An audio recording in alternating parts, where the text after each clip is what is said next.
de cette soirée. Tout au long de la soirée, je vous invite à réagir sur les réseaux sociaux en utilisant le hashtag ACAPS 2020, ACAPS 2021, pardon, ACAPS 2021.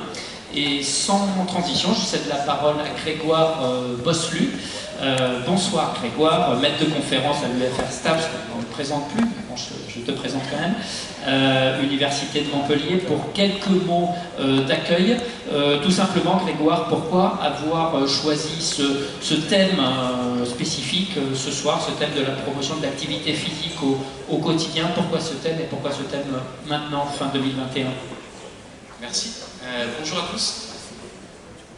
ACAPS, Association des chercheurs en activité physique et sportive.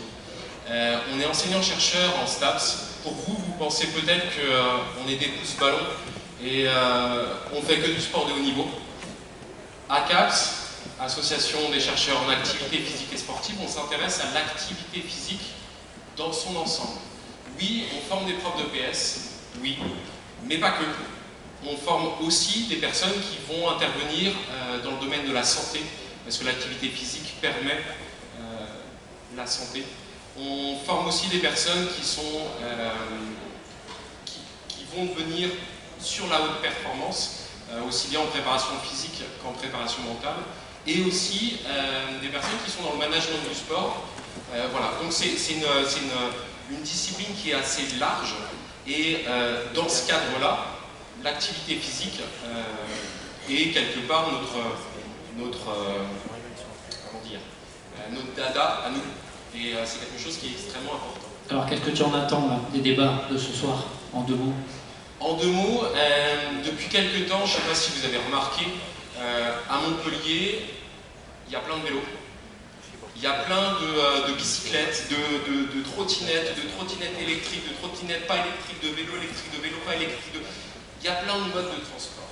Et le confinement, post-confinement, c'est quelque chose qu'on a, on a été sensible à ça en se disant mais il y a un changement de comportement et c'est quelque chose qui est extrêmement intéressant.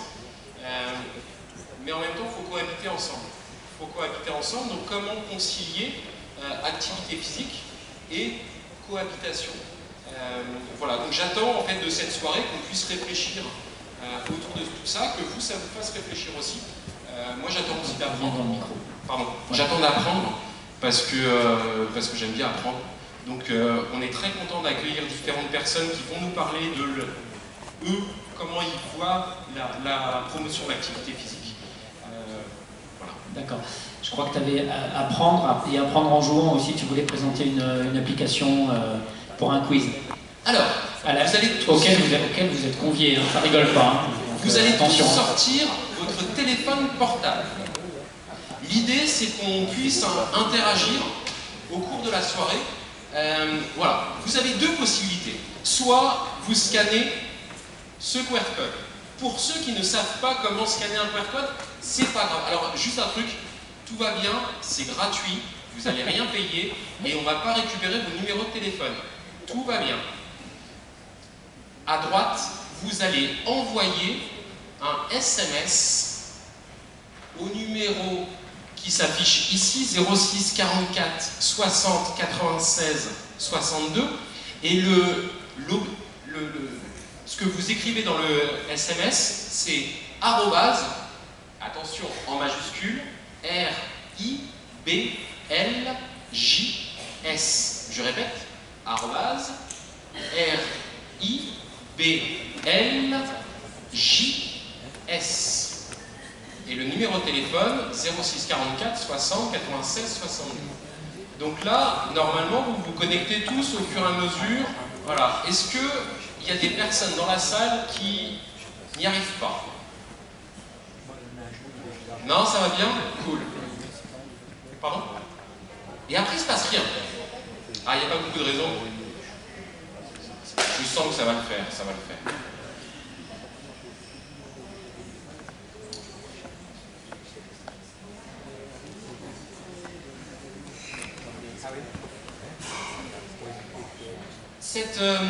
Cette petite application, nous on l'utilise en amphi avec les étudiants et on essaye de rendre les choses un petit peu interactives. Cette petite application va vous poser des questions de temps en temps pendant la conférence, et donc il faudra répondre.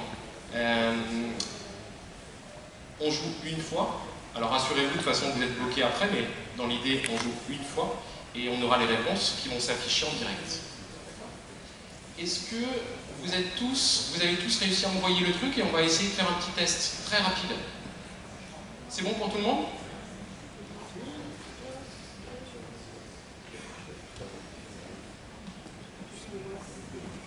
Ouais? Ok. François? Alors, que signifie l'acronyme ACAPS? Attention, question extrêmement compliquée. Que signifie l'acronyme ACAPS? Première possibilité, amène ton chien à la plage de Sète. Deuxième possibilité, attention au cran automatique du parapluie sec. Animation du cycle aviation à propulsion saccadée. Ou alors, association des chercheurs en activité physique et sportive. Attention, c'est compliqué. Vous avez tous voté? Je clôture le vote. François, peux-tu montrer les résultats? Bravo! Voilà, c'est pas plus compliqué que ça. Et donc, au cours de la soirée, on va faire des petits quiz comme ça. Ouais, c'est ça. Je crois qu'il y en a 3, hein, de prévu. Rassurez-vous, on va pas le faire 50 fois non plus. Je crois qu'il y en a 3, ouais, c'est ça. C'est bon, Grégoire? Ouais, bah, on peut l'applaudir. C'est quand même la cheville ouvrière de l'événement. Eh bien, pour introduire le thème de la soirée, j'invite à me rejoindre sur scène Sonia Lavadigno. Bonsoir Madame Lavadigno. Vous êtes anthropologue urbaine et géographe, chercheuse et consultante basée à Lausanne, spécialiste des usages et des espaces publics. Vous intervenez ce soir pour une conférence intitulée « Le corps en mouvement dans la ville ».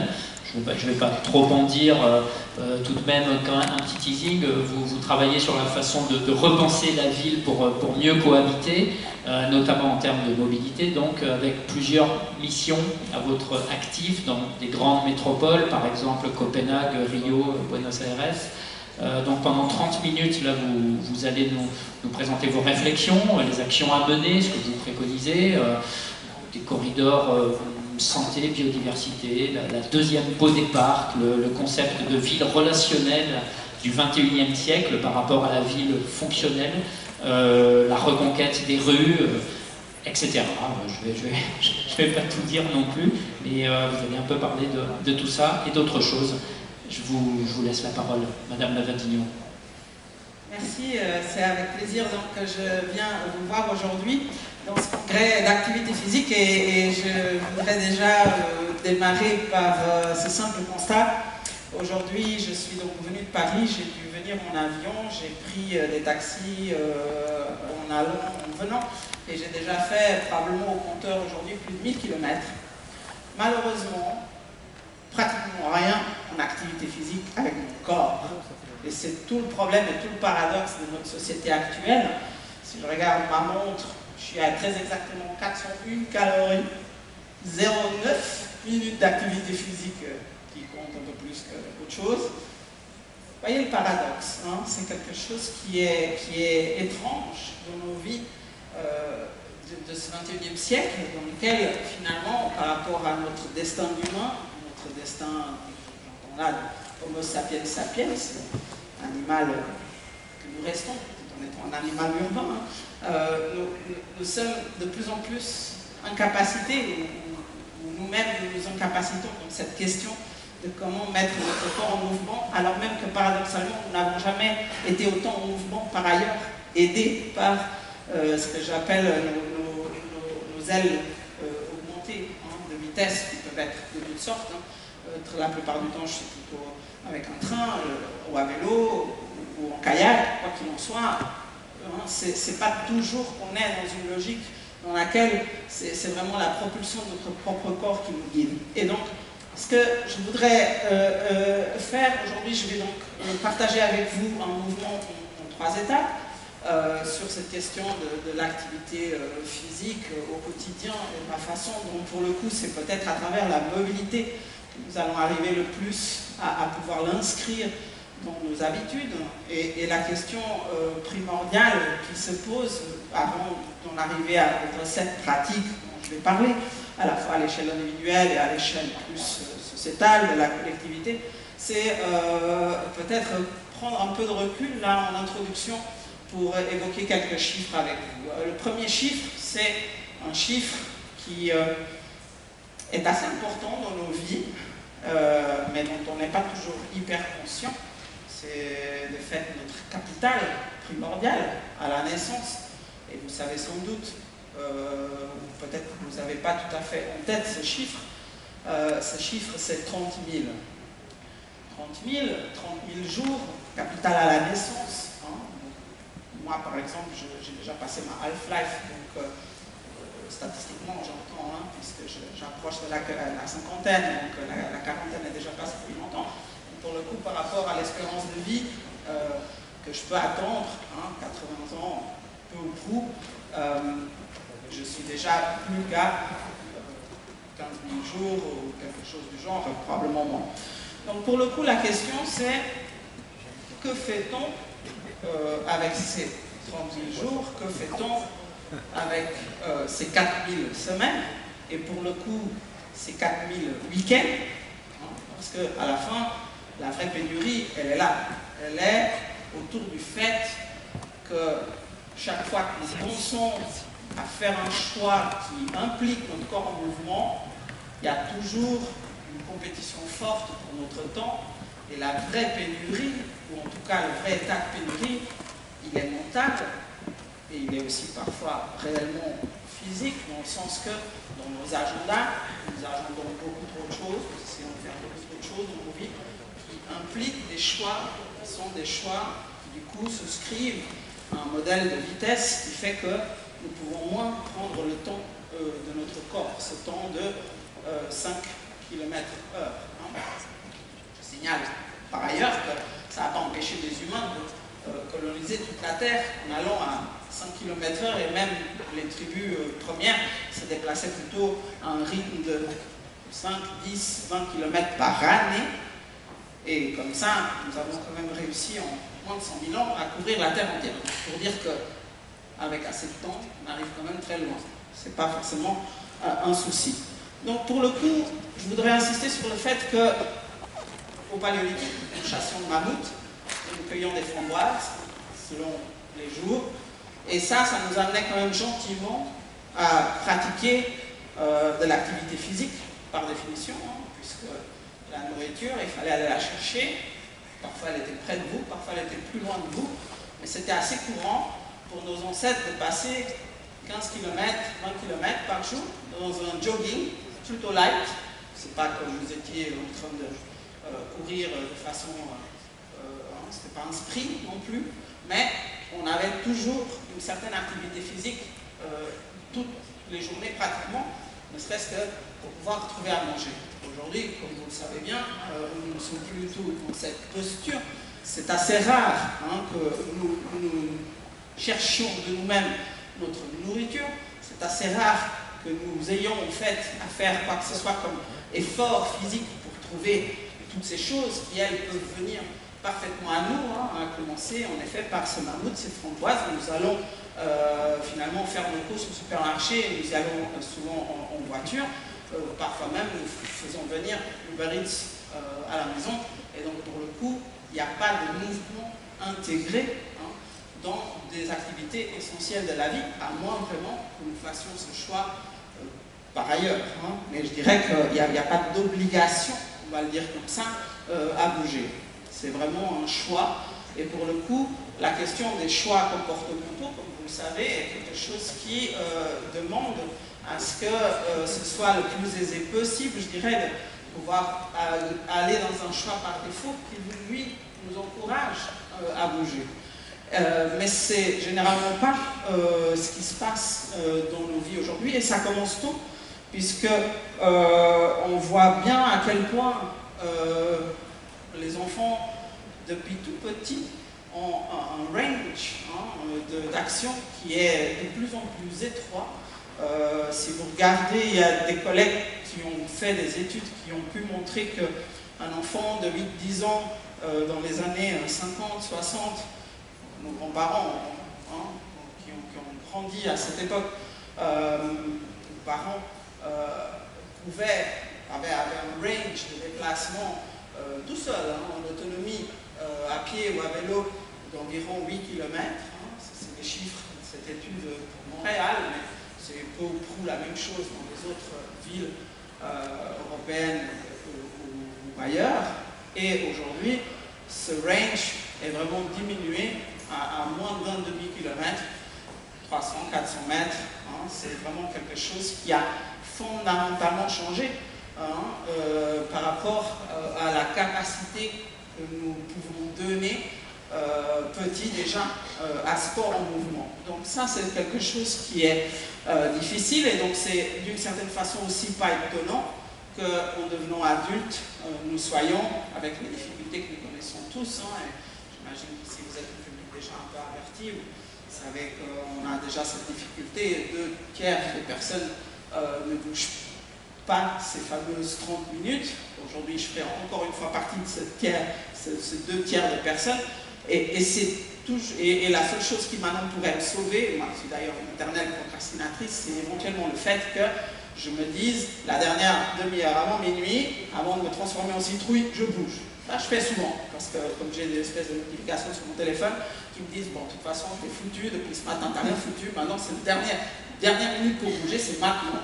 Et donc, parfois j'ai une espèce de timer qui me dit, bon, c'est le moment de bouger. Mais, cela dit, vous êtes tous d'accord, parfois c'est pas à 11h30 du soir qu'on se dit que ce serait là le moment où on irait en disco, quoi. On veut plutôt se relaxer, dormir. Et donc pour le coup, c'est toute la question, comment peut-on faire pour arriver à intégrer ces mouvements dans la journée dès le matin, et que chaque fois finalement qu'on peut bouger, qu'on fasse le choix de bouger de façon assez opportuniste, j'aurais tendance à dire. Dès qu'il fait beau, on pourrait bouger. Dès qu'il pleut, on peut sortir un parapluie et on peut bouger. Je dis ça parce que, par exemple, il y a des villes qui, au Japon, peignent leur sol avec une peinture qui n'apparaît que quand il pleut. Donc, en fait, c'est des œuvres d'art qui sont complètement invisibles. Le reste du temps, c'est une rue complètement normale, un macadam normal, gris. Et quand il pleut, il surgit des espèces d'énormes œuvres d'art magnifiques qui couvrent tout le sol. Au fait, il y a plein de Japonais avec leurs parapluies qui sont tous en train de marcher pour aller voir ces œuvres d'art éphémères qui n'apparaissent que quand il pleut. Ce serait peut-être un truc à faire chez vous, vu que vous avez ces épisodes sévonales. En tout cas, ce serait peut-être un truc à essayer. Donc pour le coup, ce que je veux dire par là, c'est qu'il y a donc parfois des petits nudges, des petites choses qu'on peut faire, qui peuvent être marrantes à faire et qui permettent de donner envie de retrouver ce corps en mouvement. Pour le coup, ce qui me paraît aussi important, évidemment, c'est cette question de se dire que, comme vous le savez, on a tous expérimenté ça, moi en tout cas je le fais, et même je l'ai fait plusieurs fois, de m'inscrire au fitness 1er janvier, et je démarre cet abonnement de fitness qui m'a quand même coûté une blinde, et puis grand max, allez, 1er mars, ça ne dure même pas jusqu'au printemps. Je n'arrive même pas à courir jusqu'au 31 mars, c'est juste désespérant, je ne sais pas vous. Mais donc, pour le coup, ça c'est un vrai problème, c'est-à-dire qu'on n'a pas vraiment cette capacité à arriver à tenir sur la durée. Il suffit de peu de choses pour déstabiliser nos pratiques sportives structurées. Et donc, comment est-ce qu'on pourrait arriver à cette fameuse demi-heure par jour? Et quelque part, moi, ce chiffre, il m'a quand même toujours étonné. Je me suis dit, mais enfin, une demi-heure par jour, c'est pourtant pas dur, quoi. Sur 24 heures, on doit bien arriver, c'est même pas une heure, enfin une heure pour les ados, mais je veux dire, pour nous, les adultes, une demi-heure, c'est pourtant pas grand-chose. Mais le fait est, les chiffres montrent qu'en effet, 2/3 des Français, qui d'ailleurs, je ne jette pas la pierre aux Français, parce que c'est carrément tous les humains du monde entier, il n'y en a pas un pour sauver l'autre. On est tous dans cette sédentarité très forte.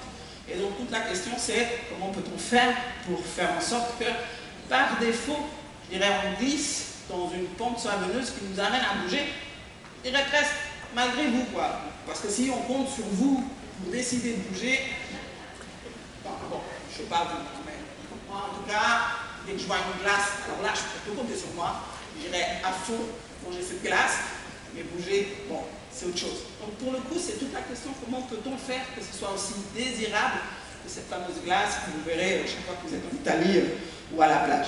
Donc pour le coup, la question, c'est, dans tous les cas, on doit bouger pour faire des choses. Dans tous les cas.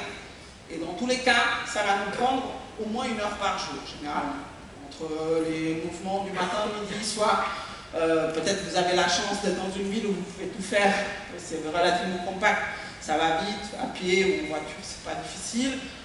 Ou bien, au contraire, vous êtes dans une capitale comme Buenos Aires au Mexico, où ça va vous prendre des heures, quoi qu'il se passe, quel que soit le mode de transport. Tout ça est un peu égal, enfin si ce n'est que c'est quand même du simple au double, hein, mais, et le compound effect aura quand même un effet sur la totalité du temps passé. Donc si vous êtes à 1 heure par jour, ça fera 7 heures par semaine. Si vous êtes à 2 heures par jour, ça fera 14 heures par semaine. Quoi qu'il en soit, tout ça, sur la durée d'une vie, va représenter environ 3 ans et demi à 7 ans de votre vie. Vous serez en déplacement. À la fois, c'est beaucoup et pas beaucoup, vous me direz. Hein? Mais quand même, 3 ans et demi, je peux déjà faire un doctorat. 7 ans, c'est déjà la moitié d'un mariage. Je dis ça parce que les mariages aujourd'hui, la durée moyenne, c'est 15 ans. Enfin, moi, je trouve ça optimiste parce qu'on sait que le pic des divorces, c'est à 5. Expliquez-moi comment cette statistique marche. Je ne comprends pas.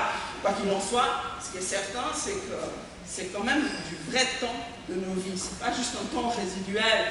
On peut se dire, ce temps, finalement, il ne compte pas. Hein, parce que ça a l'air comme ça, on investit d'une façon un petit peu, qui n'est pas forcément, comment dire, représentative du vrai temps que ça prend dans la qualité globale de nos vies. Et donc, pour le coup, la question qui se pose, c'est que pourrais-je faire comme choix en termes de donner de la place et donner du temps à mon propre mouvement tous les jours, pour le coup, qui représente ces déplacements au quotidien.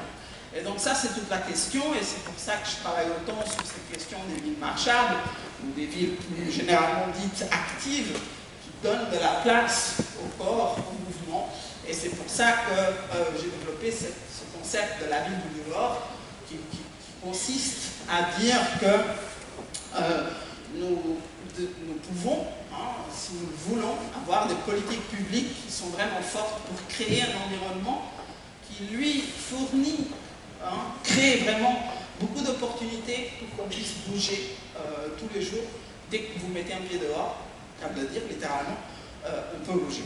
Je dis ça parce que, évidemment, nous avons, face à ce temps, de 7 ans de notre vie, nous avons une double responsabilité. Une responsabilité à la fois personnelle, nous-mêmes avec nous-mêmes, par rapport à ce temps passé, qui est pas négligeable. Ce temps, de trouver le temps pour bouger, c'est aussi trouver du temps, ne serait-ce que pour prolonger la vie. On sait que ce qu'on dit est directement corrélé au fait de pouvoir bouger plus, bouger de façon constante aussi, dans toutes les phases, tous les cycles de vie. Donc pour le coup, je pense que ça c'est un aspect clé. Mais l'autre aspect clé, je voudrais aujourd'hui souligner, c'est le fait que c'est quand nous bougeons que nous avons une vraie opportunité d'être déconnectés.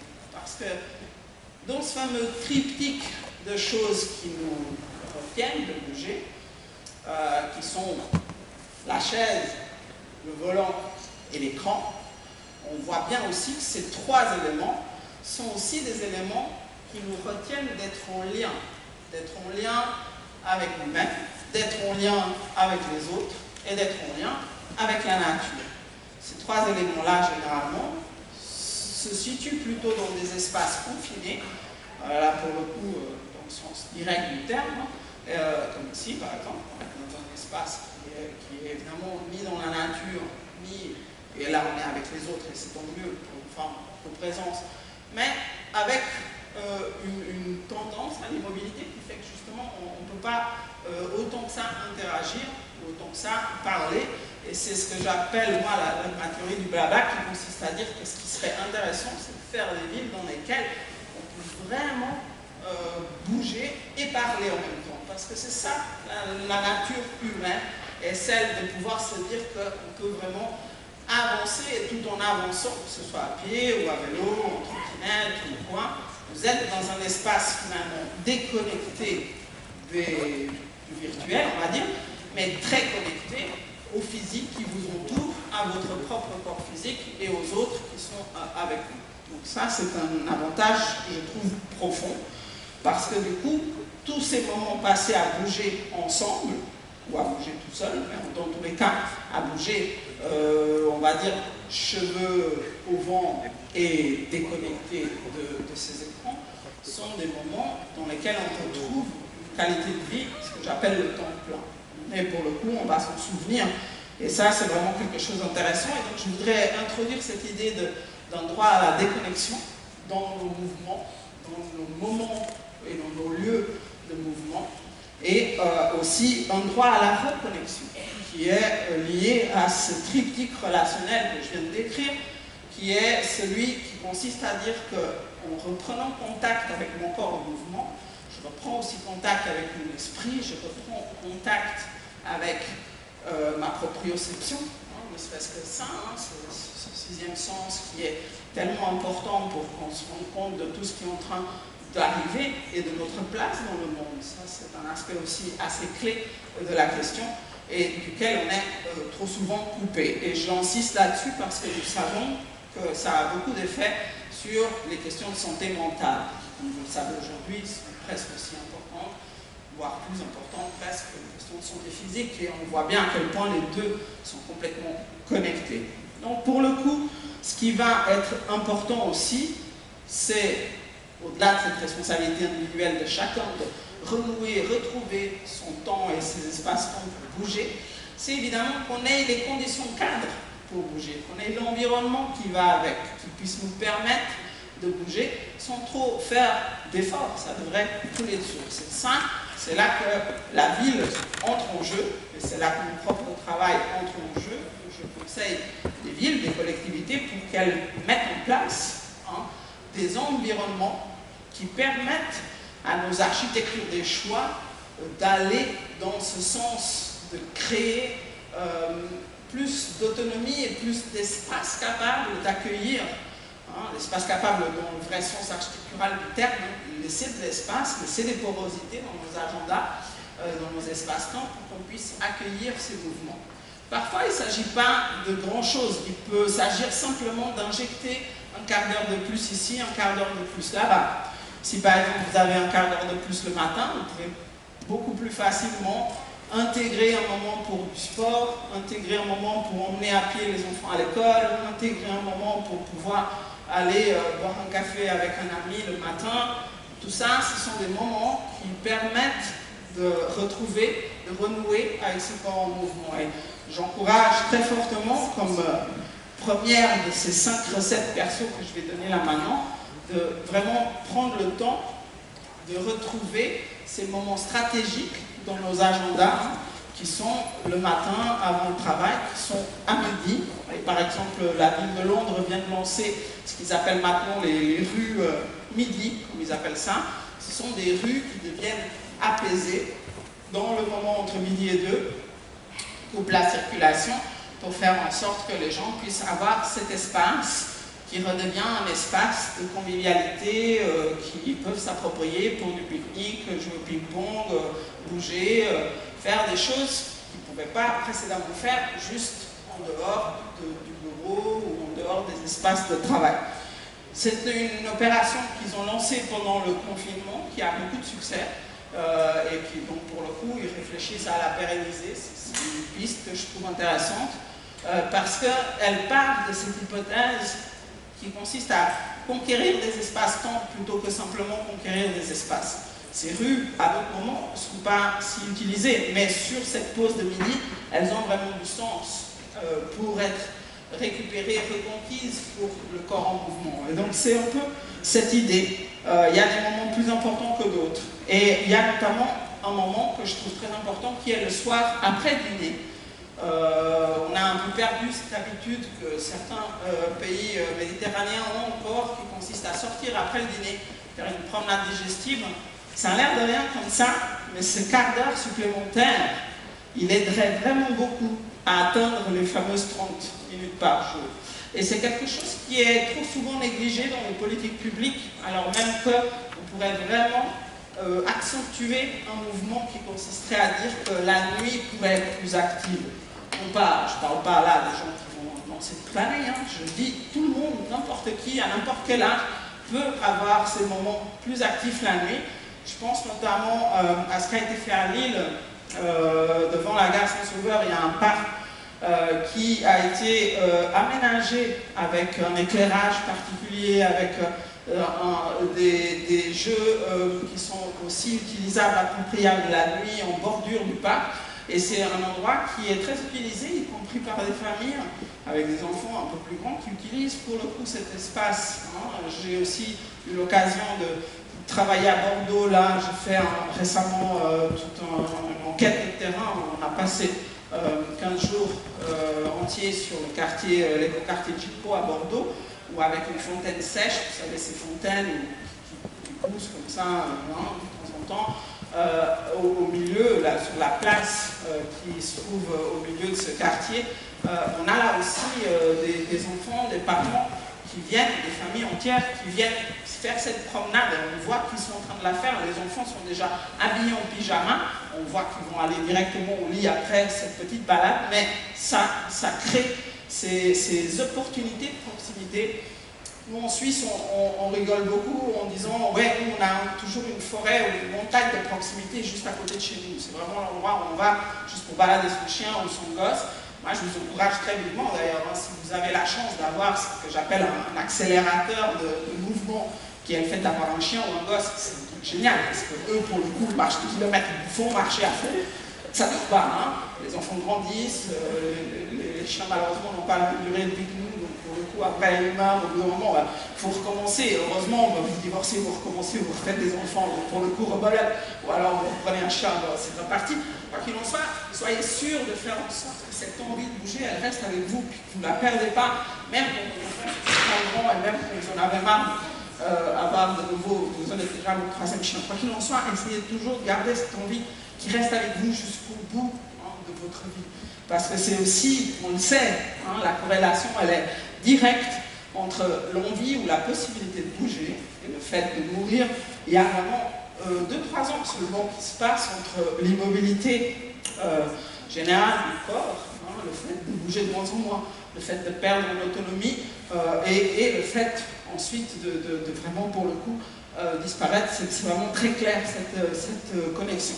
Donc bouger, c'est vraiment la chose qui nous fait vivre et il faut vraiment rester avec ce corps en mouvement jusqu'au bout de nos vies. Donc pour le coup, bouger ensemble, bouger seul. Si vous êtes mariés, profitez-en pour continuer à bouger ensemble et puis rapprochez-vous, sauvez votre mariage. Si vous êtes déjà divorcé, ma femme, profitez-en pour marcher encore un coup et puis essayer du coup de retrouver quelqu'un avec qui vous pourriez de nouveau marcher ensemble. Quoi qu'il en soit, profitez vraiment à chaque cycle de vie de pouvoir continuer à bouger, pouvoir repartir. Je sais qu'il y a des moments dans la vie, on les a tous vécus, dans lesquels on bouge moins, on est plus stressé, on a beaucoup de demandes du côté du bureau, du côté de notre profession, de notre carrière, on a des demandes du côté des enfants, on est un peu surstressé de nos agendas. Mais à chaque fois qu'on a une nouvelle opportunité, soit un changement de carrière, soit un changement lié au déménagement, soit un changement lié aux enfants, profitez-en pour vous reposer la question, et si maintenant je bougeais plus? Parce qu'on sait que c'est vraiment dans ces moments de changement des cycles de vie que ça bouge. Ce qui du coup m'amène à vous dire quelles sont du coup les actions que la collectivité peut mettre en place. Et l'une de ces actions est justement liée au cycle de vie. Parfois, on met en place des actions qui sont vraiment ciblées les personnes qui sont prêtes à basculer dans leur comportement. C'est plutôt ça qui serait intéressant de faire. Hein. Par exemple, ça a beaucoup plus d'effet au lieu d'avoir une opération qui consiste à dire pratiquer de l'activité physique tous les jours ou faire en sorte que les gens connaissent les possibilités qu'ils ont là, de plutôt par exemple cibler les gens qui viennent d'emménager dans un quartier ou bien des gens qui viennent d'avoir leur premier enfant.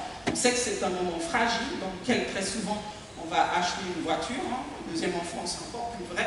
Et donc, pour le coup, on va acheter la deuxième voiture du ménage. Du coup, on va encore plus accentuer le fait d'avoir moins de temps possible pour pouvoir aller à pied à vélo. C'est un bon moment pour venir, par exemple, offrir, y compris peut-être même à la maternité, c'est somme toute plus facile à trouver, chez ces familles qui viennent d'avoir leur premier ou leur deuxième enfant. Voilà, un plan d'épargne, peut-être une poussette un peu sportive qui est capable de faire du tout-terrain, peut-être vous offrez une paire un vélo ou une paire de rollers, comme le font par exemple les mamans new-yorkaises, qui vont beaucoup à Central Park en roller avec leurs enfants. Ce sont des choses qu'on peut faire et qui, tout d'un coup, peuvent comment dire ça, infléchir la trajectoire de mobilité des personnes à des moments clés. Pareil, si par exemple on sait qu'il y a des études qui montrent que suite à votre première attaque cardiaque, là je parle surtout pour les hommes, mais évidemment on sait que les femmes aussi commencent à avoir plein d'attaques cardiaques, pour le coup finalement cette mesure devient une mesure d'égalité des sexes, si je peux dire, vous pourriez avoir la possibilité, en sachant que votre docteur vous a prescrit plus d'activité physique, d'accompagner ça, la collectivité peut accompagner ça avec par exemple une offre de participation à l'achat d'un vélo électrique ou une autre mesure de ce style. Ce que j'entends par là, c'est que c'est important qu'on cible les moments où les gens sont dans un moment de réflexion qui leur permet de faire autrement que ce qu'ils feraient par défaut si on ne leur donnait pas la fenêtre, l'opportunité pour réfléchir autrement. Et pour le coup, ça m'amène aussi à vous parler, je finirai par là, sur 2-3 recettes qui peuvent être vraiment importantes en termes d'accompagnement du changement des espaces. Parce que j'ai beaucoup parlé de nos agendas et de nos temps, mais il est clair que nous vivons jamais dans le temps, nous vivons jamais non plus dans l'espace, nous vivons toujours dans des espaces-temps. Et toute la question, c'est comment on peut faire un bon matching entre nos temps et nos espaces. Et c'est ça qui sera la chose peut-être la plus urgente ou la plus importante de mon point de vue à faire, c'est d'arriver à créer une bonne politique spatiale qui accompagne ces temps. Et donc, par exemple, je conseille souvent aux collectivités qu'elles mettent en place une logique dans laquelle elles vont augmenter l'attractivité des parcs en leur donnant des deuxièmes pots. Qu'est-ce que ça veut dire donner une deuxième pot au parc? Ça veut dire que vous allez conquérir toutes les petites rues qui sont autour des parcs et vous allez beaucoup les végétaliser, vous allez beaucoup les équiper avec des espaces de jeu, avec des fontaines, avec des bancs, avec toutes sortes de choses qui créent comme des espèces de rues-places très végétalisées, très vertes, très agréables, qui servent aussi d'îlots de fraîcheur et qui pour le coup augmentent, voire même double, hein, la surface globale du parc, puisqu'elles sont à l'extérieur, hein, par définition, ça rend la surface globale plus grande. Et nous avons fait des études qui ont pu montrer que si un maire prenait cette décision, nous avons simulé ça pour Tours, pour Nancy par exemple, on voit que ça augmente avec la cinquantaine de parcs qu'une ville de la taille de ces villes que je viens de citer possède. On arrive très facilement à doubler ou à tripler le nombre d'espaces verts qu'on a dans une ville sans pour autant créer des nouveaux parcs. Vous savez comme moi, ça c'est quelque chose qui est assez difficile à faire aujourd'hui, créer des nouveaux parcs de toutes pièces. On n'a souvent pas la place pour le faire. Une autre recette qui est complémentaire à celle que je viens de citer, c'est celle d'agir sur des corridors santé et biodiversité, comme je les appelle. Ça, ce sont des corridors un peu plus grands, hein, qui sont souvent plutôt qui visent en fait à gagner l'espace-temps, si on veut dire, de 2 à 5 km. Hein. On sait que la plupart des gens n'ont pas de problème à marcher 1 km ou à faire du vélo jusqu'à 2 km. Là, on perd vraiment les gens. C'est dans ce segment entre 2 et 5 km. Et c'est là qu'il faut vraiment qu'on aille les chercher. Et qu'est-ce que ça veut dire de dire ça? Ça veut dire qu'on doit doubler le budgeton qui est dans vos poches. Par exemple, si aujourd'hui vous êtes plutôt dans la logique du kilomètre, ça veut dire que grand max, vous allez marcher un quart d'heure. Si vous êtes dans la logique des 2 km pour le vélo. Pareil, vous êtes seulement sur ces logiques de 10 minutes, un quart d'heure. Et l'idée serait de passer à une logique dans laquelle vous êtes tout à fait en capacité, ça ne vous coûte pas, de dépenser une demi-heure, dépenser 25 minutes. Hein, être dans une logique dans laquelle on est riche de notre temps, on a beaucoup de billets de temps. Aujourd'hui, la plupart du temps, vous êtes assez pauvre. C'est-à-dire, si je vous demande dans votre porte-monnaie, la temporelle, de combien de billets vous disposez, sans doute, vous allez me dire, ah ben j'en ai plein de 5 minutes et j'en ai plein d'un quart d'heure, mais des billets d'une demi-heure, vous en avez déjà beaucoup moins. Et les billets d'une heure, alors là, vous en avez un ou deux, et un billet de 3 heures qui est généralement le dimanche, voyez. Et donc, en fait, plus on demande du temps, moins évidemment on est riche de notre temps. Mais en tout cas, ce qui serait vraiment important, et c'est le but de ces corridors santé biodiversité, c'est de les aménager de telle sorte que ce soit tellement agréable que pour le coup vous voulez rester dessus et pour le coup vous voulez vraiment investir cette demi-heure et ça ne vous coûte pas de le faire. Vous arrivez à trouver cette demi-heure. Ça implique aussi, et ça sera de plus en plus le cas, peut-être même d'avoir envisagé des actions assez radicales, peut-être vraiment beaucoup plantées, voire même désasphalter certaines connexions. Hein, ça, c'est quelque chose à laquelle on réfléchit de plus en plus. Si je prends le cas de Montréal, ils ont beaucoup travaillé sur cette question avec ce qu'ils appellent les ruelles vertes. Ils ont commencé il y a quelques années, ils en sont déjà à 400, bientôt 500. Donc c'est quelque chose qui peut être fait.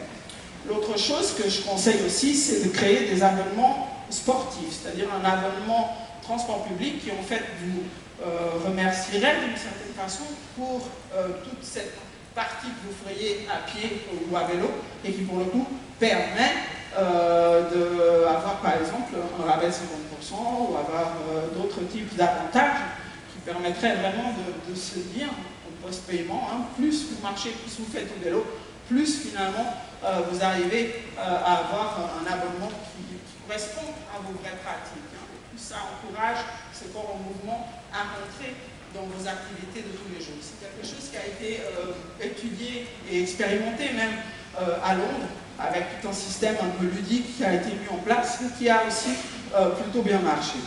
Donc voilà pour les quelques pistes que je voulais évoquer avec vous. J'espère que ça puisse inspirer vos réflexions et que vous puissiez avoir des bons débats encore ce soir et demain. Je vous remercie. Merci beaucoup, merci Sonia Lavagno. Restez avec nous, vous pouvez prendre place. Vous parliez de fontaine sèche, il y en a une fameuse à Montpellier, dans le quartier Antigone, pas loin de chez moi, qui fait le bonheur des enfants l'été, où en effet, je peux vous confirmer qu'il bouge. C'est clair. Mais il se trouve que je fais un sujet là-dessus, je fais un cahier thématique sur le sport santé, et il y a un chiffre qui m'a marqué, il y a 40 ans environ, c'est une source Fédération française de cardiologie, il y a 40 ans, un collégien en moyenne faisait les 600 mètres en 3 minutes, parcourait 600 mètres en 3 minutes sur un stade, hein, c'est des stats. Aujourd'hui c'est 4 minutes, 25% de capacité cardiovasculaire en moins. Ce qui va poser des enjeux, des petits enjeux après quand ils seront plus âgés, avec les pathologies malheureusement qui pourraient survenir. Voilà. Mais merci beaucoup Madame Lavagno. Vous restez bien sûr pour réagir au fil de la table ronde que l'on va commencer à présent sur le promouvoir l'activité physique au quotidien, dans le monde du travail, dans les déplacements, pour un accompagnement individualisé à des fins de santé. Pour en parler, j'invite à nous rejoindre sur scène Virginie Femmery. Bonjour Madame Femmery, vous êtes directrice générale et fondatrice de Vivoptim, une start-up basée à Paris, créée en 2018, qui emploie 19 collaborateurs. Vivoptim qui propose un service d'accompagnement de coaching santé, qui utilise les activités physiques justement comme levier de bien-être pour la prévention des maladies et des risques de santé. Vous êtes ancienne chercheuse et diplômée d'activité physique adaptée, avec un diplôme en doctorat justement en sciences de la vie et de la santé en STAPS, c'est ça? C'est ça, vous avez donc franchi le cap de la création d'entreprise il y a 3 ans. Et c'est ça. Jean-Luc Savy, Monsieur Savy, bonsoir, vous êtes maire de Juvignac, une commune au nord de la métropole de Montpellier. Vous êtes conseiller métropolitain délégué aux pistes cyclables et plus largement au vélo, aux côtés de Julie Fraîche, vice-présidente de la métropole de Montpellier, déléguée au transport et aux mobilités actives. Vous allez nous parler de la façon dont une grande collectivité comme la métropole de Montpellier peut agir, peut lutter contre l'autosolisme et changer les habitudes des uns et des autres. C'est pas facile, mais vous essayez. Et Sébastien Baggio. Bonsoir Monsieur Baggio, vous êtes directeur de région à la Banque Populaire du Sud dans le secteur du Grand Montpellier, un secteur qui regroupe 22 agences, le groupe BPCE qui est, je ne fais pas d'erreur, qui est partenaire de Paris 2024, oui, c'est bon, ça va, et qui place le sport et la mobilité comme l'une des pierres angulaires de ces valeurs. Et vous nous expliquerez, Monsieur Baggio, comment vous développez l'activité physique au quotidien au sein justement de votre réseau d'une vingtaine d'agences. Alors on est ensemble pour 45 minutes et évidemment, chers amis, vous aurez la parole pour des questions. Je dis bien des questions, hein. Quand vous prendrez la parole, vous ne faites pas des tribunes, vous ne racontez pas vos vies, vous posez une question courte et précise. Merci par avance, j'y veillerai. Je me tourne vers vous, Monsieur Saby. On peut peut-être commencer avec vous sur la politique d'une métropole. Hein. Montpellier, la grande métropole, c'est 140 000 véhicules qui rentrent et qui sortent, je crois, chaque jour. C'est 6 000 nouvelles voitures par an, sous l'effet de la croissance démographique, qui est très importante ici. Quelles sont les grandes lignes de la politique métropolitaine, justement, pour essayer de sortir de l'autosolisme? Je sais que vous n'avez pas une baguette magique, que c'est du temps long, qu'il faut changer les habitudes, mais qu'est-ce que vous essayez de mettre en place sur le nouveau mandat de Mickaël Delafosse pour les non-montpelliérains qui a été élu, qui commence un mandat qui a été élu en juin 2020? Bonsoir et merci de m'avoir invité. Donc effectivement un constat, des objectifs, des moyens d'action, des plans. Le constat, c'est qu'effectivement 140 000 véhicules tous les matins qui rentrent dans Montpellier et autant qui en sortent le soir, c'est 280 000 mouvements sur la métropole de Montpellier qui compte 31 communes. Pour celles et ceux qui ne la connaissent pas, moi je suis maire de Juvignac, c'est une commune de 11 500 habitants qui se situe à l'ouest de la commune de Montpellier. Donc on sait que Montpellier est la 3e commune de France en termes de perte de temps dans les bouchons, c'est dans des mesures barométriques. On sait également que la ville de Montpellier, pour la qualité de l'air, est classée assez mal sur les villes de France. Je rappelle que 48 000 décès par an sont attribuables à des particules fines dans les métropoles et Montpellier en particulier. On sait aussi que 54% à peu près des déplacements s'effectuent à moins d'1 kilomètre sur la métropole de Montpellier et que 60% sur la métropole, cette fois, donc à l'échelle des 31 communes, occupent moins de 3 km. Donc effectivement, on peut agir. Donc l'objectif, c'est effectivement pour promouvoir l'activité au quotidien, mais ce n'est pas le seul objectif évidemment, c'est de raisonner de manière systémique selon 2 axes. Le premier, c'est donner un cadre de vie qui soit respirable, un cadre de vie qui soit apaisé. Ça a été beaucoup signalé à l'instant et je vous remercie de ces points. Et deuxième point, vous l'avez dit, c'est lutter contre l'autosolisme. Je pense que ce soir, avec la pluie, on est peut-être nombreux à être venus seuls en voiture ou pas. Je ne sais pas. Voilà, donc les outils, c'est pour les institutions comme une métropole, ce sont ce qu'on appelle les plans de mobilité à l'échelle 2030. Ce plan de mobilité, il a été lancé en conseil de métropole par les 96 élus le 1er février 2021 et il s'appuie sur deux échelles, l'échelle du quartier ou l'échelle de la commune lorsqu'elle est petite et puis l'échelle de la métropole. À l'échelle de la commune et du quartier, on raisonne à la ville du quart d'heure, c'est-à-dire de créer ces zones apaisées, ces manières de partager l'espace public, d'essayer de créer la rencontre, de végétaliser, de faire en sorte que les aménagements permettent de hiérarchiser différemment ce qu'on connaît avec la voiture au centre-ville et puis le piéton à la fin sur le bout des trottoirs. Ben là non, on va mettre le piéton au centre et puis ensuite le bus et le vélo et ensuite enfin seulement la voiture. Donc ça c'est pour la partie communale ou du quartier. Et puis à l'échelle métropolitaine, c'est créer les transports en commun, évidemment, les grandes connexions des différents bassins de vie, des polarités économiques, éducatives, culturelles ou sportives qui sont à générer pour compléter avec des réseaux cyclables structurants, évidemment. Les PEM, les pôles d'échange multimodaux, aux 4 coins de la métropole en font partie. Ce plan de déplacement, mobilité est évidemment couplé avec ce qu'on appelle les PCAET, les plans climat, air, énergie du territoire, et puis le PLU intercommunal qui lui aussi conditionne finalement toutes les infrastructures routières de mode doux qu'on pourrait mettre en place. Sans PLU, il n'est pas question de pouvoir imaginer ce qu'on peut faire dans telle ou telle ville. Comment expliquez-vous, un exemple tout bête, il y a un PEM, justement, un pôle d'échange multimodal qui a été ouvert, créé à Bayargues, c'est à côté de Montpellier, et qui permet aux habitants qui sont à l'est ou à l'ouest, qui sont à l'est de la métropole, c'est ça, de prendre le train et d'être au centre-ville en 8 minutes. Bon, il y a un parking pour se garer dessus et on prend le train, bon, ça semble pas dingue, et finalement il y a des gens qui le découvrent juste maintenant, ce PEM, alors qu'il a été créé il y a 5 ans quand même, je me rappelle, c'était à l'inauguration. On est en plein dans vraiment faire prendre conscience aux gens qu'il y a d'autres solutions que la bagnole, pour faire simple. Comment une métropole peut agir pour justement pour déclencher cette prise de conscience, pour l'accélérer? Parce que c'est dur hein, quand même, hein, j'ai l'impression, dans les villages, il y a quand même des gens, ceux qui sont en première et deuxième couronne, ils tiennent encore à rentrer dans la ville en voiture. Il y a des métropoles où on n'a plus le choix. À Lyon, à Paris, on n'en parle pas. Là, j'ai l'impression qu'on a encore le choix. Enfin, je ne sais pas, quel est votre diagnostic et comment faire? Je pense qu'on est sur des schémas cognitifs individuels et collectifs qui sont très ancrés.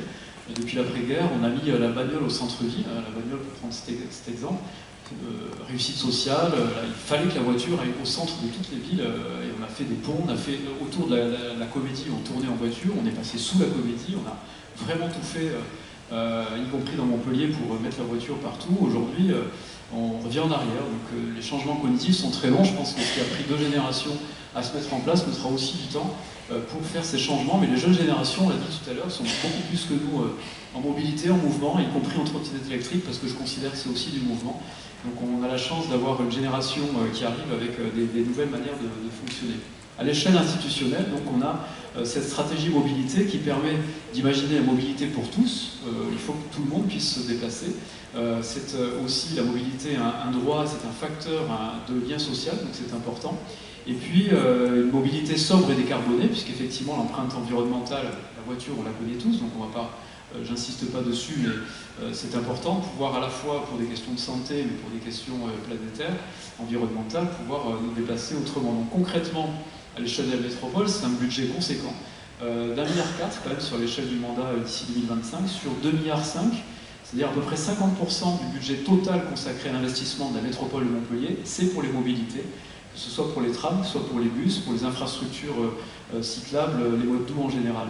Donc il faut créer un choc de l'offre, c'est-à-dire proposer des infrastructures qui permettent aux personnes de pouvoir se dire oui, je vais peut-être me déplacer autrement qu'avec ma voiture.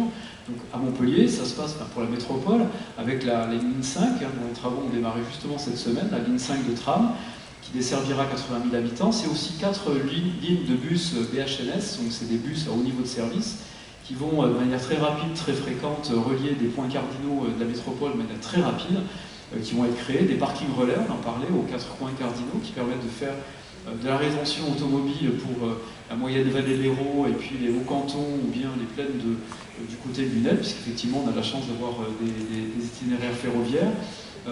Créer des mixités fonctionnelles à l'échelle des quartiers, des mixités fonctionnelles à l'échelle des bassins de vie.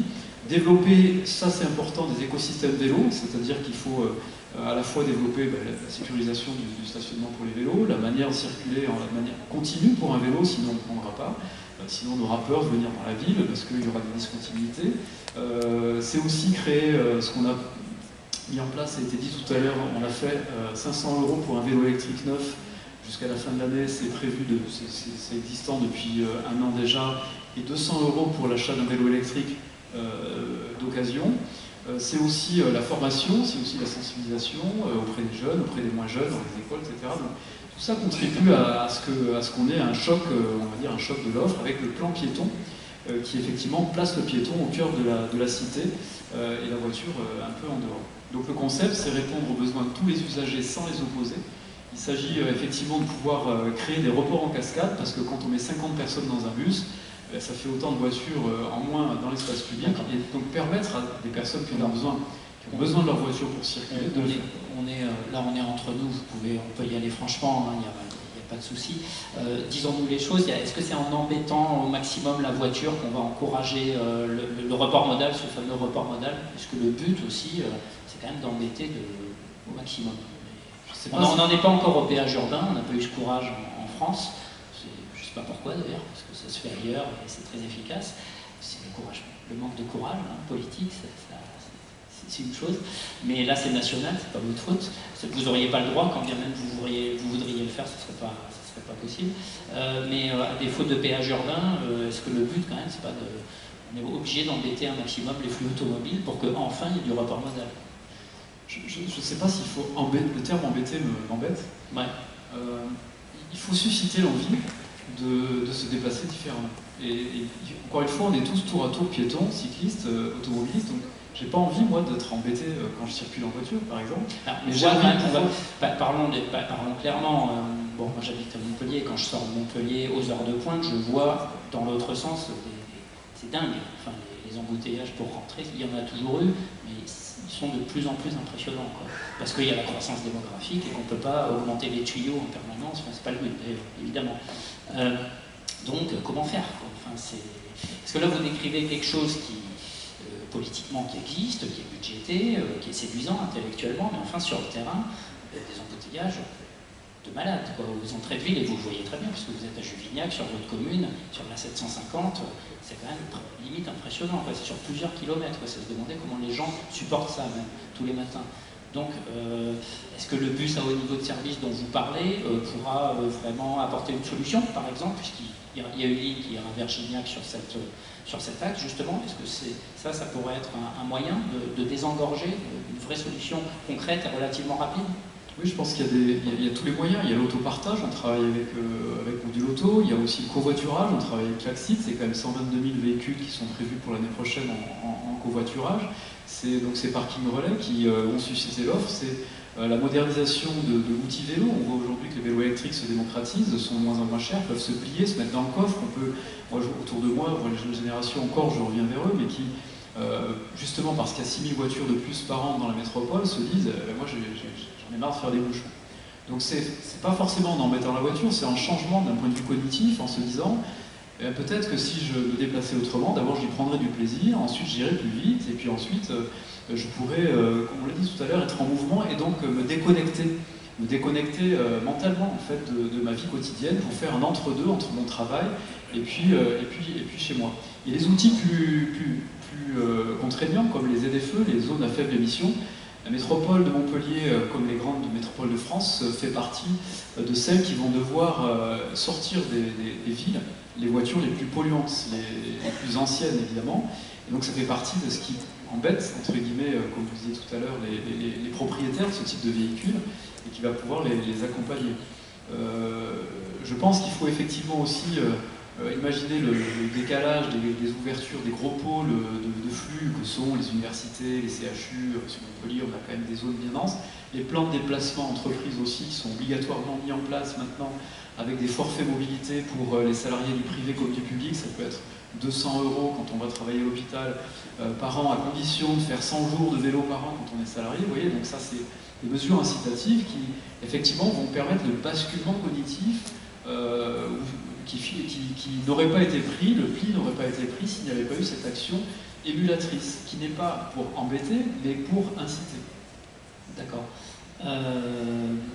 Par exemple, il y a une initiative, je crois que c'est à Lyon, sur des fils qui sont réservés au covoiturage, avec des caméras qui peuvent identifier le nombre d'occupants, je ne sais pas comment c'est possible, s'il y a de l'intelligence artificielle dedans et tout, qui peuvent identifier le nombre d'occupants par voiture, et donc c'est des fils où il faut au moins être 2 ou 3, je crois, pour pouvoir prendre cette file. C'est des solutions que vous pourriez étudier avec des exploitants autoroutiers, je pense à la la 709 au sud de Montpellier, puisque c'est toujours Vinci Autoroute qui exploite. Vous pouvez vous parler, la métropole de Montpellier, Vinci Autoroute, est-ce que c'est possible ou pas? Je pense que vous avez raison, c'est absolument nécessaire.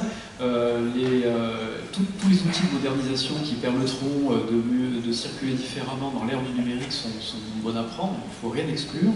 Je sais que l'État travaille avec en tout cas la DREAL travaille avec le concessionnaire Vinci sur les deux axes dont vous faites référence pour, à l'horizon de quelques années, imaginer l'intermodalité sur ce type d'axes structurants qui innervent la métropole de Montpellier et pour effectivement inciter le concessionnaire, pour le coup, à travailler, peut-être des voies réservées, en tout cas, vous l'avez cité, de Juvignac à Montpellier, ça s'est acté. Le président de la communauté de communes, Vallée de l'Hérault, avec donc Jean-François Soto, qui en est le président avec Julie Fraîche, ont acté un projet d'un bus, d'un car à haut niveau de service qui lui va tracer directement jusqu'à un point d'intermodalité sur la ville de Montpellier. Donc tout ça, ce sera incitatif pour de la moyenne Vallée de l'Hérault venir sur Montpellier pour venir travailler le matin. Et qui desservira de la ligne 3 ou la ligne 5, enfin, différentes. Le but c'est ça, c'est connecter à la fois les lignes de bus, la 5, la 3, la 2, etc., avec des pôles d'échange multimodaux où on peut venir en voiture ou repartir en vélo ou en trottinette, voire à pied, de toutes les modalités possibles, y compris le train sur Bayard, vous l'avez cité. D'accord. Sonia Lavadigno, vous avez un rapport d'étonnement, une réaction, une question? Je pense que ce qui est intéressant, c'est de voir comment on peut massifier en fait les effets. Vous avez évoqué le report modal. Je crois que la question principale dont il faut se rendre compte, c'est à quel point c'est vraiment essentiel d'arriver à gratter ces 5 premiers kilomètres parce qu'on sait que c'est vraiment le gros des déplacements. C'est la tranche à laquelle il faut s'attaquer, c'est ça? C'est vraiment la tranche à laquelle il faut s'attaquer. C'est pas forcément la tranche que vous étiez en train d'évoquer, qui est plutôt les mobilités longue distance, ce que j'appelle la malédiction des 30 km. Les gens qui habitent en 2e, 3e couronne, voire en rural, qui viennent en ville et pour eux c'est plus compliqué. Et là, les choix, mis à part quand on a une bonne structuration par le train ou par le tramway, c'est plus complexe. Mais en revanche, on a vraiment un gisement qui est très important, qui est vraiment celui de tous les déplacements dits liés aux dynamiques de proximité. Quand je dis proximité, au sens donc, des 5 premiers kilomètres, et là pour le coup c'est énorme. Et là, je pense que la plupart du temps, ne serait-ce qu'en termes budgétaires, on pourrait revenir sur les budgets, on voit très bien que quand on regarde le plan pluriannuel d'investissement, le gros va quand même au maintien des voiries existantes, plutôt que par exemple à un plan de désasphaltage, comme on fait aujourd'hui à Groningen, par exemple, en Hollande. Je trouve très intéressant, donc ils en sont eux maintenant à dire on va désasphalter activement, on va commencer vraiment à reconquérir le réseau et on va réinterroger la hiérarchie du réseau. En ce moment, je suis en train de faire un plan pour l'agglomération d'Épinal où on a regardé sur les 19 000 km qu'ils ont de réseau sur la totalité de leur agglomération et on s'est dit on va récupérer 8% du réseau pour faire autre chose, pour vraiment donner de la place aux humains, aux gens qui sont à pied à vélo. Et là, pour le coup, ça peut vraiment changer la donne. Ok. Grégoire, je crois que, je ne sais pas où il est Grégoire, il est là, pour le quiz.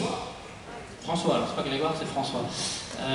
Pour le quiz, donc là justement c'était par rapport à une question que vous souhaitiez poser, monsieur Savy, je crois. C'est donc, je la lis, quelle est la surface en mètres carrés occupée au sol par 50 personnes en bus, en voiture individuelle, à vélo. Et donc, c'est... alors oui, aide-moi, Grégoire. Alors, la question 1, 2, 3, c'est-à-dire... est-ce que, pour la première, 17 mètres carrés au sol pour un bus, 130 mètres carrés pour une voiture individuelle, 36 mètres carrés pour un vélo? D'accord. Ou sinon, deuxième, troisième, quatrième.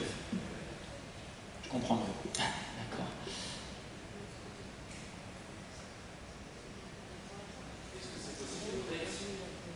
Je réexplique. En fait, c'est quelle est la surface au sol que prennent 50 personnes? Là, on est 50, vous êtes dans des sièges. Si on est dans un bus et 50, le bus occupe une surface au sol de tant de mètres carrés.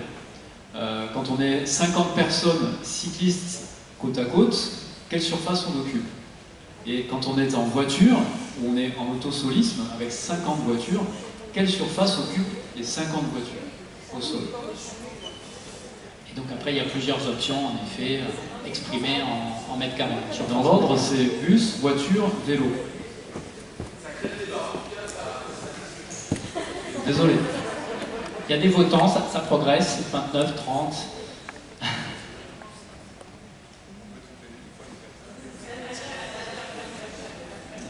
N'hésitez pas à poser la question si vous avez un doute.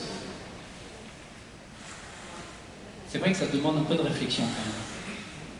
C'est plus compliqué que la CAPS. J'ai fait des Tout à l'heure, calculs. hein, c'est pas le même niveau, quoi. On va vous demander de voter quand même. Ah oui, ça participe, hein, ça participe, c'est pas mal comme taux de participation. Un petit peu, on va sonner le gong. Attention, sonne le gong. Allez François, le verdict. Ouais, c'est ça. C'est la 2. Bravo. Quand on regarde, un bus prend 30 mètres carrés, environ, un bus de 11 mètres 50. Les mêmes personnes dans les voitures, c'est 375 mètres carrés, c'est-à-dire 11 fois plus à peu près qu'un bus. 11 fois plus d'espace public au détriment du piéton, au détriment des autres modes. Et donc le vélo, bon, évidemment, ils ne sont pas côte à côte, c'est 67 mètres carrés. Donc c'est 2 fois plus qu'un bus, mais enfin c'est quand même toujours 10 fois moins, 5 fois moins pardon, que les voitures. Ok, merci beaucoup, monsieur le maire. Je précise que vous êtes un cycliste émérite, hein, et que vous faites souvent Juvignac-Montpellier à vélo. Ça mérite d'être précisé quand même. Hein, voilà. Virginie Fembry, dirigeante de Vive Optime. On va commencer justement avec la séquence application.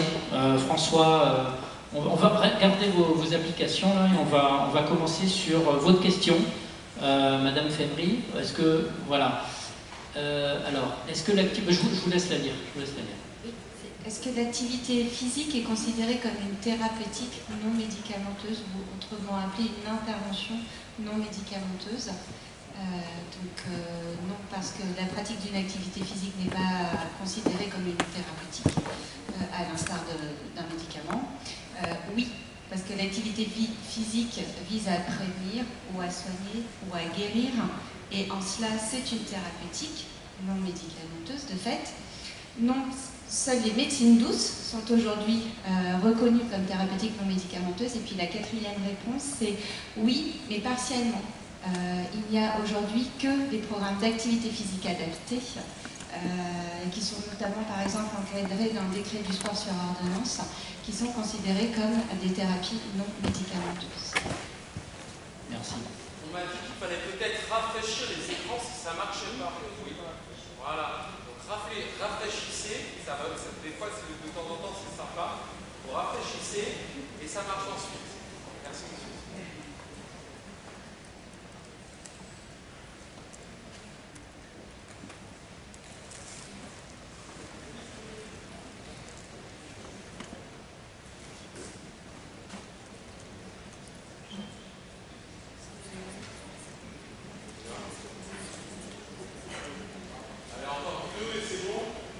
On attend jusqu'à 50.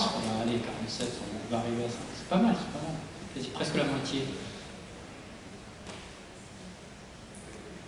C'est attendre. C'est tartine, vous faites exprès. Bon. Allez. Ah ben voilà, 52. Bon, on peut... Oui, très bien, bravo. Mais un petit piège, vous n'êtes pas tombé dedans. Effectivement, c'est toutes les activités physiques, pas seulement les activités physiques adaptées, qui rentrent dans le domaine des interventions non médicamenteuses.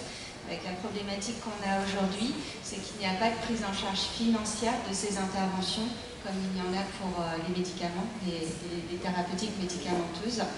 Donc il y a beaucoup de travail, notamment en faisant de la recherche clinique, de la recherche fondamentale, pour prouver l'efficacité de façon factuelle avec des datas de l'efficacité et puis transformer ces INM, ces interventions non médicamenteuses, en ce qu'on appelle aussi comment dirais-je, avec un volet par exemple des digital therapeutics pour en faire des dispositifs médicaux et pouvoir peut-être dans 5 ans, dans 10 ans, dans 20 ans avoir un financement par la sécurité sociale. Ça commence à se mettre en place, alors plutôt chez les patients aujourd'hui, par exemple ceux qui ont eu un infarctus du myocarde, et l'idée c'est de pouvoir l'étendre à toutes les personnes qui ont une incapacité ou qui ont eu un événement de santé grave, ce serait déjà un bon début. Mais je pense que ça prendra beaucoup de temps. Et à terme, peut-être en prévention primaire aussi. Alors je pense qu'en prévention primaire, je ne serai plus là pour le voir. D'accord, vous êtes aussi pessimiste que ça. Mais je me dis qu'en prévention secondaire et tertiaire, peut-être qu'à la retraite, j'aurai la satisfaction de voir quelques remboursements, notamment des APA. Vive Optime, vous pouvez présenter ce que vous faites, le cœur de l'activité et en quoi vous vous distinguez de vos concurrents. On n'en a pas. Vive Optime Solutions, c'est une société de santé numérique qui conçoit des programmes d'accompagnement santé, autrement dit de coaching santé, et qui repose sur l'alliance du digital. On a pris tout ce qui se faisait de mieux avec le digital et qui est complété par des professionnels de santé qui vont accompagner les bénéficiaires de nos solutions ou les patients. Et parmi ceux-là, on a des infirmiers, des diététiciennes nutritionnistes, on a des enseignants en activité physique adaptée et des tabacologues aujourd'hui. On aimerait ouvrir à d'autres disciplines ou spécialités paramédicales, mais aujourd'hui ce sont essentiellement ces 4 professionnels de santé-là et qui vont accompagner la personne de façon très holistique. C'est pour ça qu'on a une équipe pluridisciplinaire pour expliquer où elle en est de sa santé, quelles sont les problématiques, quels sont les leviers pour améliorer sa santé ou éviter de tomber malade ou récupérer d'un cancer par exemple. C'est validé scientifiquement, j'imagine, les réponses, les conseils?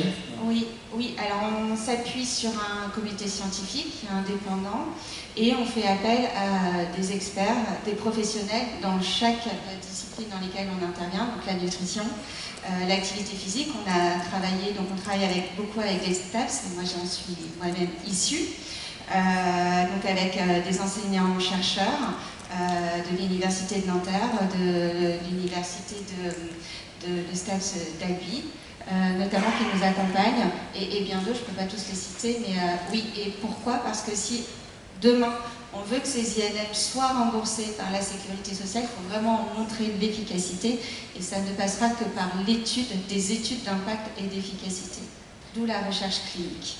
Et le digital a cela d'intéressant, c'est qu'on peut toucher une population énorme, on peut être partout en France, dans les Drômes aussi, et surtout on collecte beaucoup de données qui, dès lors qu'on sait les traiter, permettent de montrer qu'effectivement c'est un programme qu'on avait fait pour des adhérents de la MGN, qui est le financeur de la société, qui a vraiment fait démarrer cette jolie histoire. On a démontré que via notre accompagnement sur 6 mois, on a amélioré de plus de 20% l'activité physique. On faisait perdre en moyenne 4 kilos aux personnes. On faisait baisser et aussi d'une vingtaine de pourcents le nombre de fumeurs, donc qui arrêtaient de fumer, etc. Donc c'est avec ces éléments-là qu'on peut ensuite valoriser scientifiquement nos travaux, nos recherches, c'est-à-dire des publications scientifiques, et donner à voir à la CNAM, à la Direction Générale de l'Offre de Santé au ministère, que l'activité physique adaptée, c'est pas juste du gadget. Et vous vous adressez à qui? La clientèle, votre clientèle? Alors, vous citez l'AMGN, Oui, on a 3 cibles. La cible historique, c'est vraiment le projet qu'on a mené avec la MGN. C'était pour les adhérents de la MGN. Parce que c'est une mutuelle qui croit en ces solutions, qui croit en la prévention et qui veut proposer du service à ses adhérents au-delà des contrats santé ou prévoyance, le métier historique des mutuelles. Ça, c'est la première cible, donc les mutuelles, les assureurs, les institutions de prévoyance. La deuxième cible, ce sont les salariés des entreprises. petites, moyennes entreprises. Toutes les entreprises aujourd'hui n'ont pas un budget pour créer une salle de sport chez elles ou proposer des remboursements à des salles, mais on a des coûts d'intervention assez minimes qui permettent à un patron d'une PME ou d'une ETI de 200 à 500 salariés de proposer quand même des programmes. Et puis la troisième cible, ce sur laquelle on travaille beaucoup en ce moment, ce sont les patients en sortie d'hospitalisation. En général, la problématique, c'est que quand on fait un infarctus, quand on fait un AVC, on est face à un on-off, c'est-à-dire qu'on est très bien accompagné à l'hôpital, on rentre chez soi, il n'y a plus rien. On va voir son médecin une fois tous les 3 mois, voire une fois tous les 6 mois pour renouveler son traitement. On n'a pas d'accompagnement. Si on apprend à se remettre à l'activité physique, par exemple dans un centre de soins de suite et de réadaptation, on a des APA, on a des kinés qui vont apprendre à refaire du sport, à se remobiliser, etc.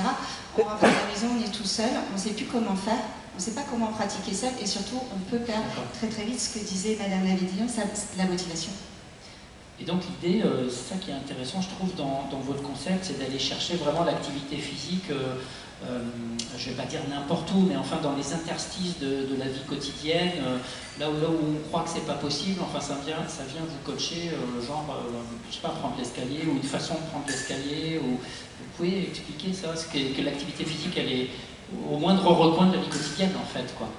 C'est pas la séance de sport qui dure 1 heure. Voilà, déjà, le premier pas, c'est d'expliquer ce que c'est l'activité physique et c'est de travailler sur les motivations intrinsèques de la personne pour qu'elle puisse bouger n'importe où. C'est vraiment ça, c'est n'importe où. C'est chez elle, c'est dans son jardin, c'est avec ses enfants, c'est en vacances, c'est sur le lieu de travail.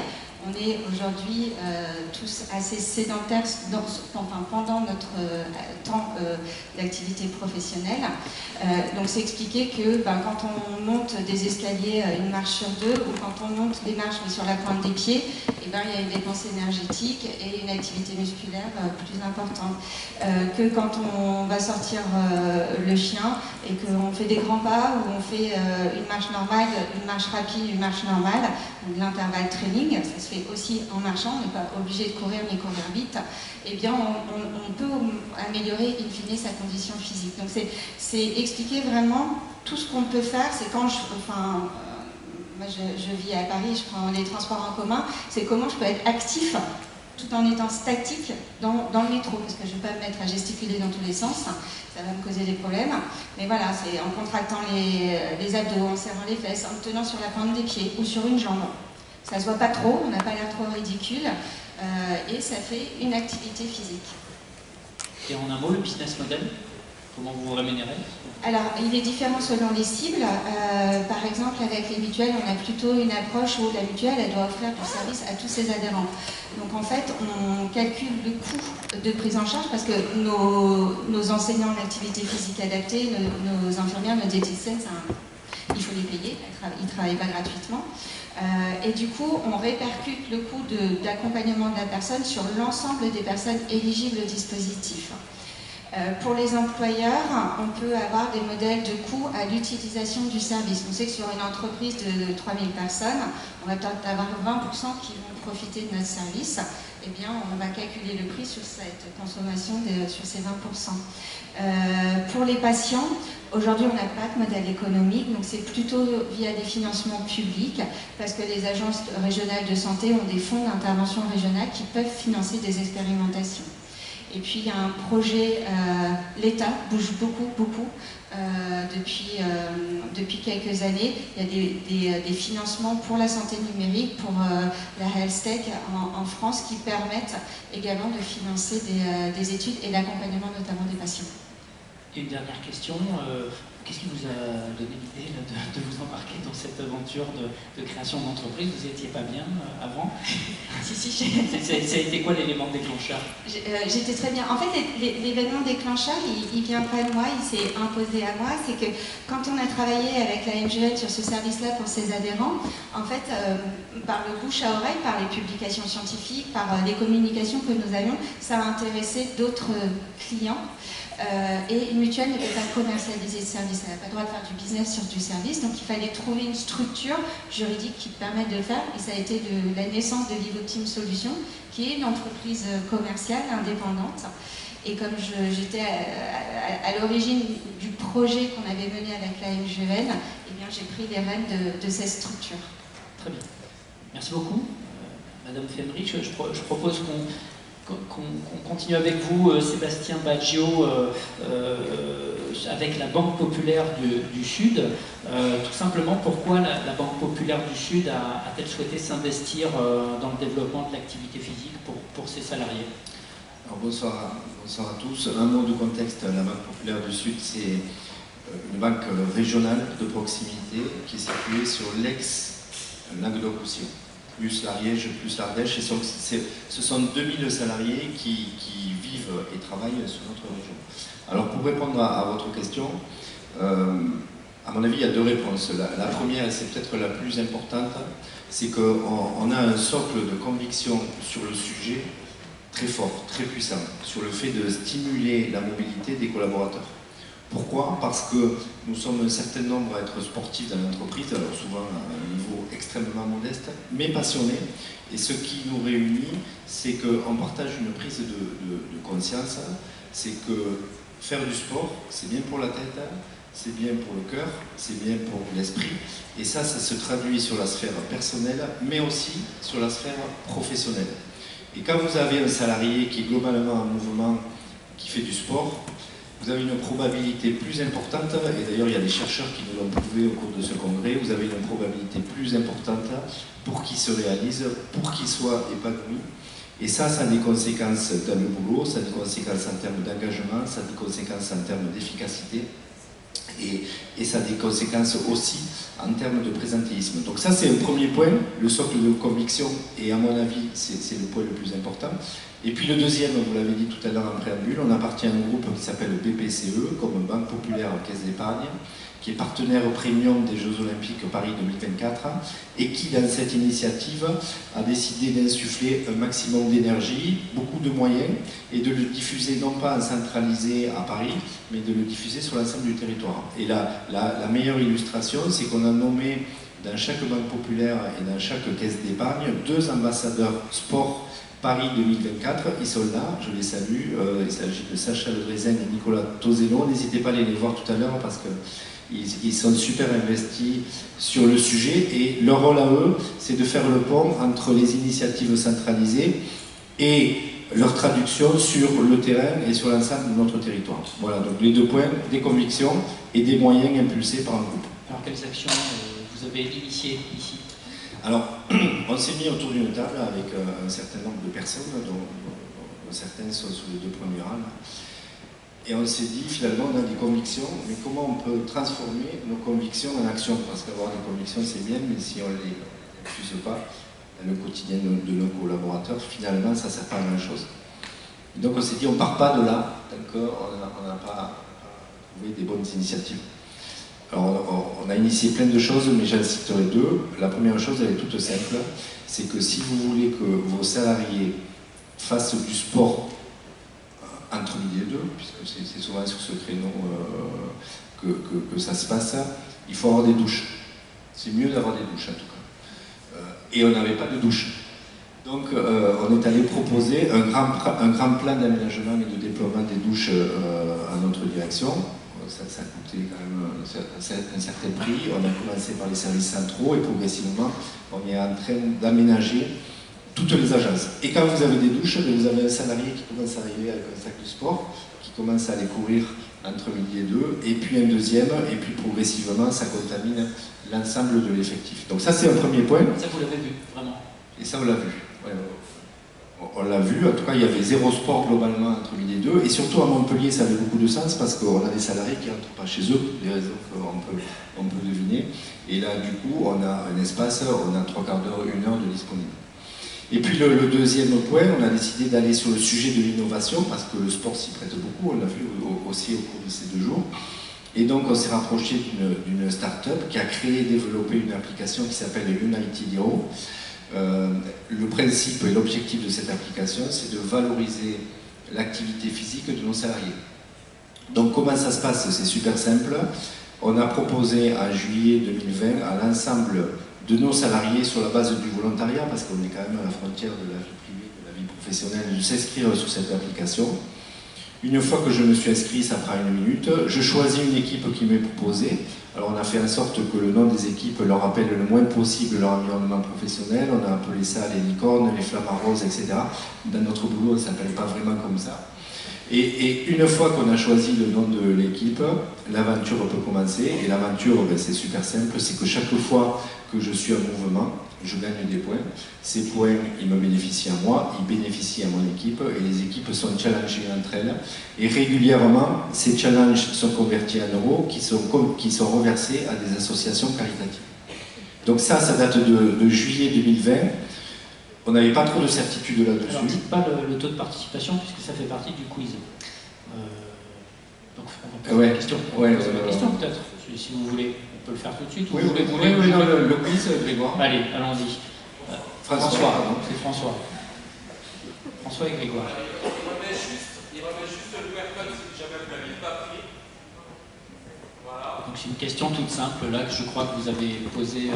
Baggio, qui va apparaître à l'écran.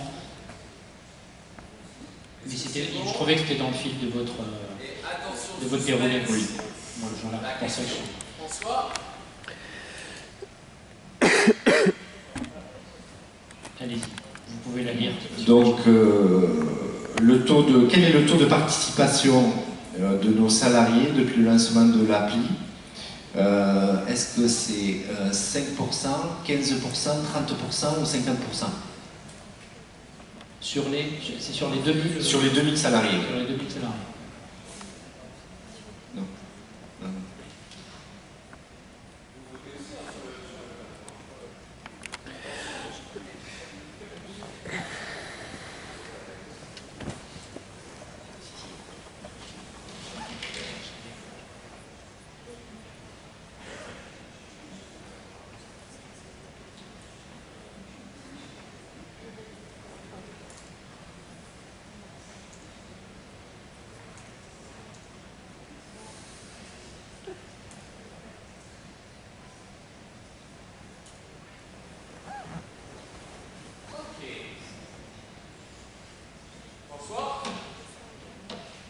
On clôture? Allez.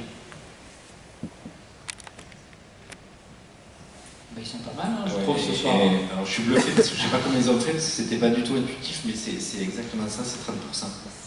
Bravo. Donc bravo. Vous avez à chaque fois eu la bonne réponse. Ouais. Et ça vous inspire quoi? Ça correspond à vos attentes du début, il y a un an? On n'avait aucune certitude, mais on se disait, globalement, si on a 200 collaborateurs qui s'inscrivent, c'est bien. On en a eu 600, entre 600 et 700, c'est-à-dire 30%. Et ce qu'on regarde précisément, c'est le taux de collaborateurs actifs et est-ce qu'il y a une érosion au fil du temps, parce qu'on pouvait se dire, est-ce qu'il n'y a pas une euphorie initiale liée au lancement? C'est pas trop le cas. Alors il y a une petite érosion, mais elle est quand même très maîtrisée et on a encore un peu plus de 500 collaborateurs qui sont actifs, ce qui est un gros succès. Et c'est pas nous qui le disons, ce sont les développeurs de l'application quand ils nous benchmarkent avec les autres entreprises. Alors,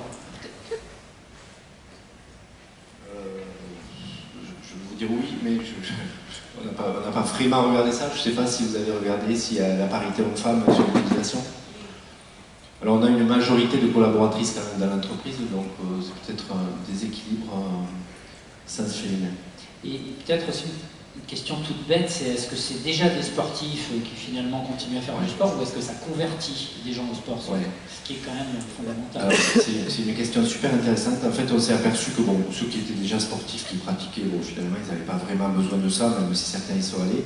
Mais par contre, ça a permis de mettre en mobilité une frange des collaborateurs qui ne bougeaient pas du tout. Parce que dans les activités, je ne l'ai pas dit, mais dans les activités sportives proposées, c'est pas que du tennis, du handball ou de la course à pied, il y a aussi la marche à pied, il y a aussi le ping-pong, il y a aussi le jardinage, il y a aussi des coactions. Et donc on a des collaborateurs, moi j'ai en mémoire, il se trouve que c'est quelqu'un qui travaille sur mon espace de travail, qui bougeait vraiment pas du tout.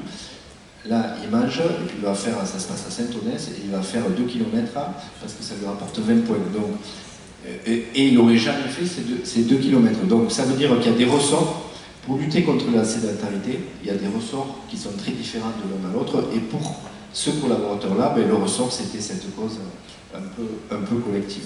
Et du coup, comme il arrive en retard, on s'est dit, alors au début c'était un peu embêtant, Mais on s'est dit, est-ce que ça ne vaut pas le coup d'aller au bout de nos convictions? Puisqu'on veut stimuler ça, est-ce qu'il est vraiment en retard s'il arrive 10 minutes après l'horaire? Donc on est allé voir notre DRH et on lui a dit, est-ce que les collaborateurs ne peuvent pas avoir un crédit de temps de 30 minutes dans la semaine pour commencer? Elle nous a dit oui, dans la mesure où ils ne prennent pas tous le même créneau, sinon c'est les clients qui vont s'en plaindre. C'est un enjeu de cohésion aussi dans les équipes? Oui, clairement c'est un enjeu de cohésion, de solidarité, on le voit dans les équipes, il y a celui qui fait du sport qui a un peu entraîné celui qui n'en faisait pas du tout, et puis c'est un enjeu de cohésion. Pour la diffusion de l'application, on a associé le comité central d'entreprise parce qu'il nous semblait important que ce ne soit pas qu'une affaire employeur-employé, mais que ça concerne tous les corps sociaux de l'entreprise, et le CSE a pris une part très très active dans la diffusion et dans la promotion de l'application. Je ne sais pas si ça rentrait dans l'application, là, mais vous m'aviez parlé d'un programme d'accompagnement aussi dans les mobilités douces pour les déplacements domicile-travail. Ça n'a rien à voir avec l'application. Oui, c'est un peu à marge de l'application. Mais c'est intéressant peut-être d'en dire un mot. Oui, alors je crois que je vois le docteur Benoît. Il se trouve que c'est la vice-présidente du comité régional olympique et sportif d'Occitanie. Et on s'est rapproché du CROSS parce qu'il se trouve que parmi toutes les prérogatives du CROSS figure le fait d'accompagner les entreprises justement dans différentes initiatives permettant de mettre maximum en mouvement leurs collaborateurs. Et donc on est en train de travailler avec le CROSS pour faire un diagnostic de la situation et notamment sur ce sujet-là. Et puis derrière on mettra en place différentes actions. Super, merci Monsieur Bajou. Vous aviez une réaction, Madame Lavadino, une question, un commentaire? Moi, ce que je trouve vraiment intéressant, c'est cet aspect psychologique de faire ensemble, faire pour les autres, participer à une équipe tout en étant en train de faire des efforts individuels. C'est vraiment une piste qui me paraît vraiment intéressante. Je voulais simplement apporter au débat le fait qu'on peut le faire à l'échelle d'une ville entière. Oklahoma City, aux États-Unis, ont essayé ça avec une approche que je trouve particulièrement intéressante, où le maire, quand il a lancé cette idée, a dit, il l'a fait aux zoos, et il a dit collectivement, nous représentons dans notre ville, je ne sais plus maintenant combien de tonnes d'éléphants, et nous allons maigrir l'équivalent de, je ne sais plus, 100 éléphants ou quelque chose du genre cette année. Et ils l'ont fait, et 50 000 personnes sur les 400 000 qui habitent dans cette ville ont participé. Et il y a eu beaucoup d'émulation au sein des familles, au sein des entreprises, au sein des groupes qui, au States, ils ont aussi beaucoup les églises, les assos. Mais donc tout le monde, à son échelle, connaissait quelqu'un qui était en train de faire ça. Et cette émulation a permis, donc l'idée c'était très simple, il fallait simplement mettre le nombre de pas que vous faisiez par semaine et combien de kilos vous perdiez si vous perdiez 1 kilo. Donc un truc super simple, mais c'est intéressant de voir, je dirais, qu'est-ce que ça peut faire comme effet magique si toute la ville s'y met. C'est un truc fascinant à observer, et ils ont eu des résultats phénoménaux, et ils sont parvenus à perdre ces fameux 1000 pounds, je crois que c'était, au bout du temps imparti. Et je ne vous avais pas fait réagir sur Vivoptim, je vous entendais, je vous voyais écouter attentivement les explications de Madame Febvry. Vous aviez un commentaire à faire? Qu'est-ce que ça vous a inspiré, cette innovation? Ce que moi je trouve super important, c'est vraiment cet accompagnement lié au contexte. C'est-à-dire de vraiment profiter de la situation de chaque personne pour trouver vraiment, de façon très opportuniste, comme je le disais précédemment, quels sont ces espaces interstitiels où elle peut avoir des marges de manœuvre, retrouver